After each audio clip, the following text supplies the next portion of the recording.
Howdy guys, and welcome back to the channel. In today's video we have the schedule maintenance notes for October 29th, 2020. So let's go ahead and get right into it.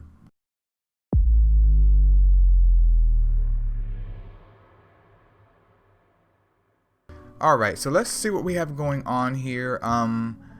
Is it Norman Neander?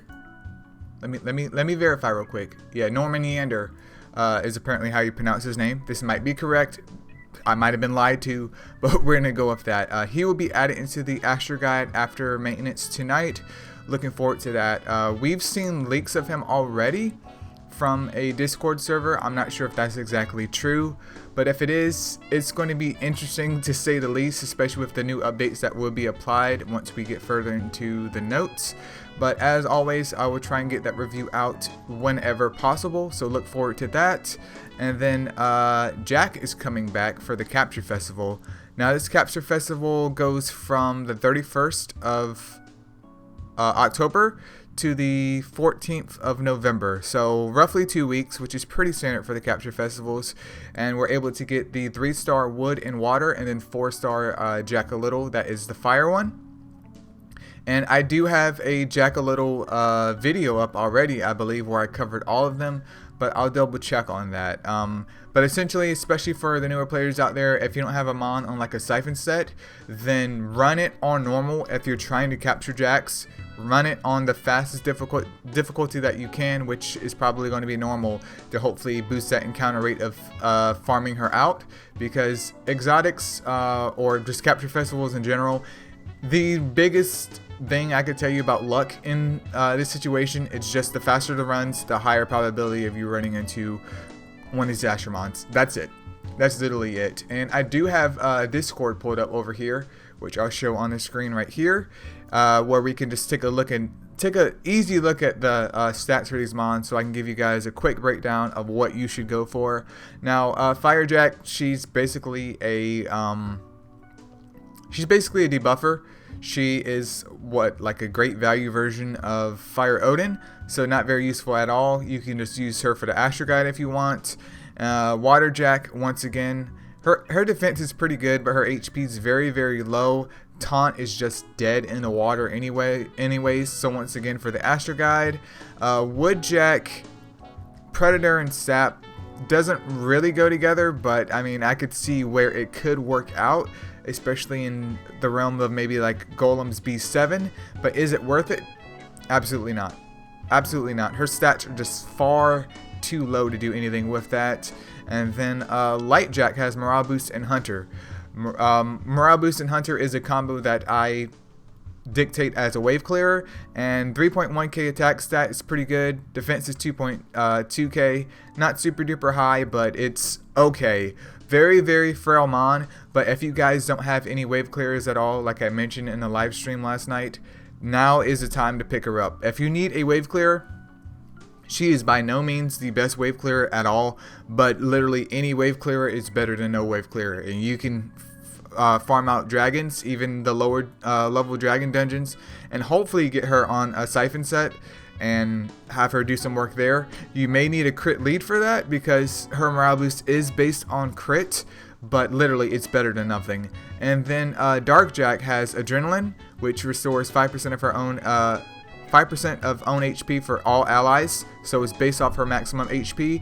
And then she has Sap for 2 turns for 70%, which isn't that bad at all.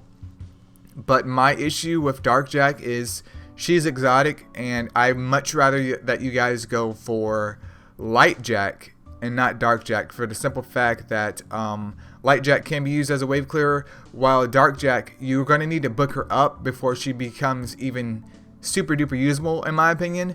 And we have access to Water Purse as a hero dungeon Mon, which is going to serve you a lot better and a lot longer than Darkjack. But that's my opinion on it. Pretty much just go for light, pick up dark if you can as well, and then the others for the Astro Guide. So I definitely hope that helped, but let's go ahead and continue on here. So Darkanon is coming back as the Lupin dungeon, which the Casualty account is not ready for that at all. Not at all, but I'm hoping I can at least get the light one to some degree. And hopefully on my main account, I can actually get a Darkanon with a square slot, the light one, because I think I've had 2 so far since he's came around. I think this is going to be his 3rd time, and they don't have a square slot. And I'm like, I mean, not saying I can't build him without a square slot, but I'm like, I'll just wait. I'm not going to use a gem conversion slot on him either. He's really not worth it. The only single target that's really truly worth it, in my opinion, would be Dark Gatito for newer players. But moving on here, Slime Soldier's coming back, which is an absolute surprise. I did not see this coming at all. But he won't be into the game. He won't be in the game until the 25th of November. So I will hopefully do another video in the future with Discord up and the bot, so we can check out what his skills are and any recommendations for him. He is all single target unless they somehow change him up. But yeah, look forward to that at the end of November. And of course, I didn't mention that for Jack, but there is a fusion for Jack as well, which is a bit weird because they're stating that don't miss this chance to get Evo 1 4-star Slime Soldier and the Dark Slime Soldier, but you need a Jack a little? Okay, maybe that's just a typo. That has to be a typo because it's saying Slime Soldier and a Jack a little to get a Jack a little. Guys, I was like, that doesn't make any sense. Yeah, that's just a typo because we can fuse a fire and a wood to get a light Jack, and then a fire and a water to get a dark Jack. And then the Beetle package is on sale. If you want to donate, that is up to you, boys. That is highly up to you. But in my opinion, is it worth it? Can your wallet take it? Can your wallet take it? And now packages is on sale for Light and Dark Loki. Now I was thinking about making this a separate video, but it's just so much easier if I do it now. We need to have a talk about Loki because his super evolution is coming up. And we can see here with the magic of the bot, which if you guys haven't joined the Discord yet, now is a great time to go and join it because this bot is easily accessible across many servers. All you have to do is type in that monster's name or a skill name, and it will pop up with whatever that mon has in terms of its skills. And it's a nice, easy way to figure out stats of your mon without having to go through the Asher Guide or any other like web browser or anything like that.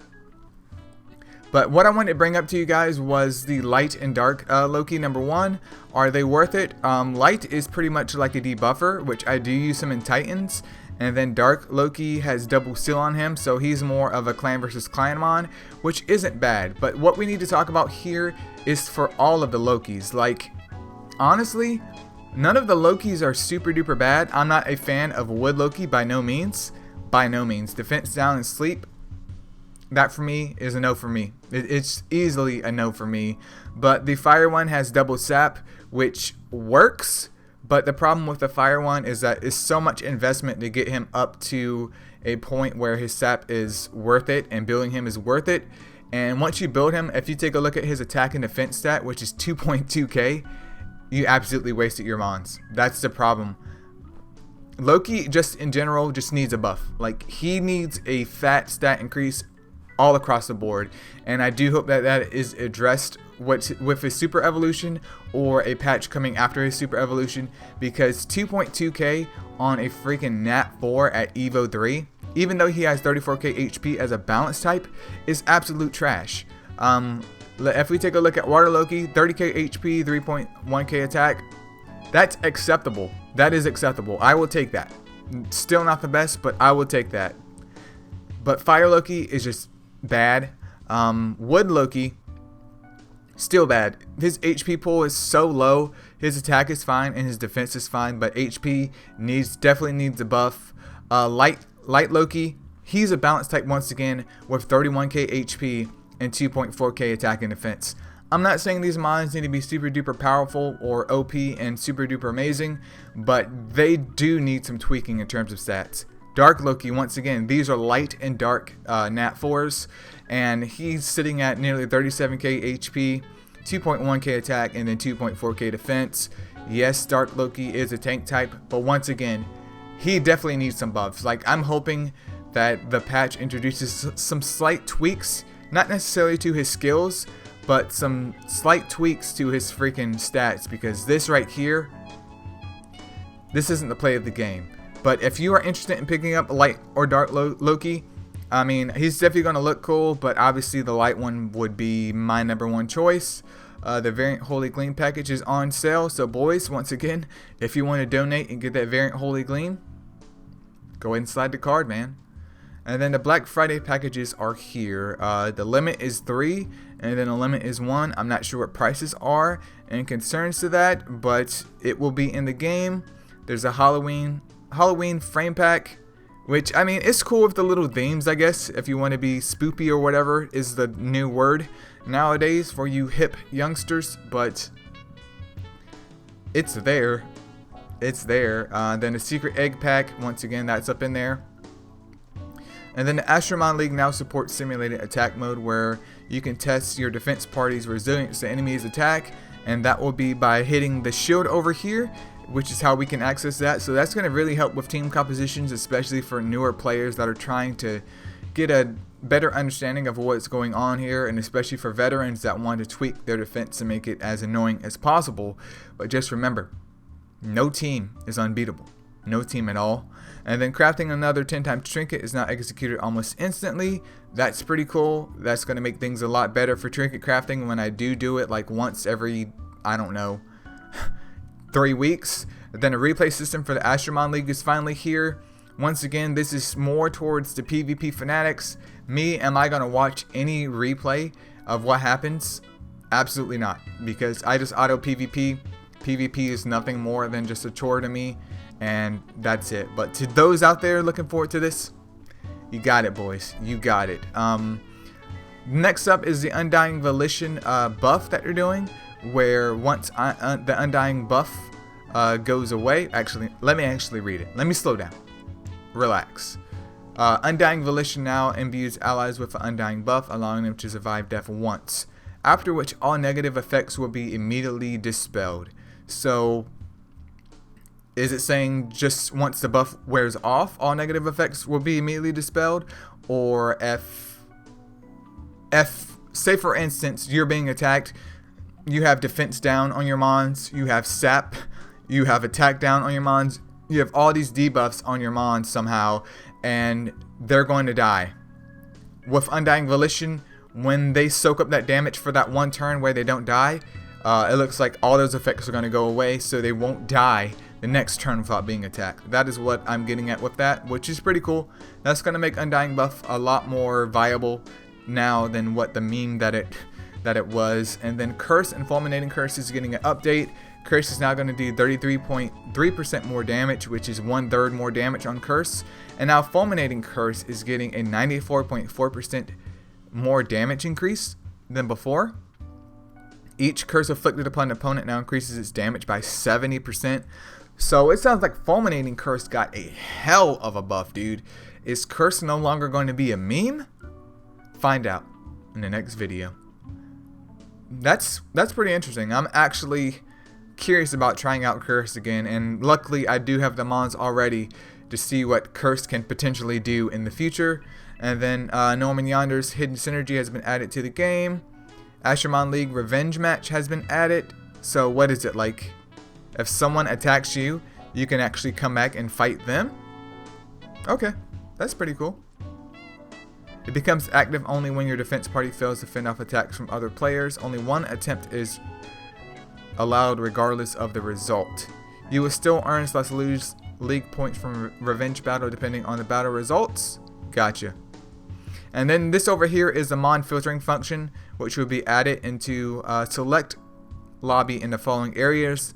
The event dungeons excluding the exclusives, Hero Dungeon, Ancient Dungeon excluding Colossus, Tower of Chaos, and Dragon Dungeon. So hopefully that will make sorting things a little bit more better. I'm looking forward to that.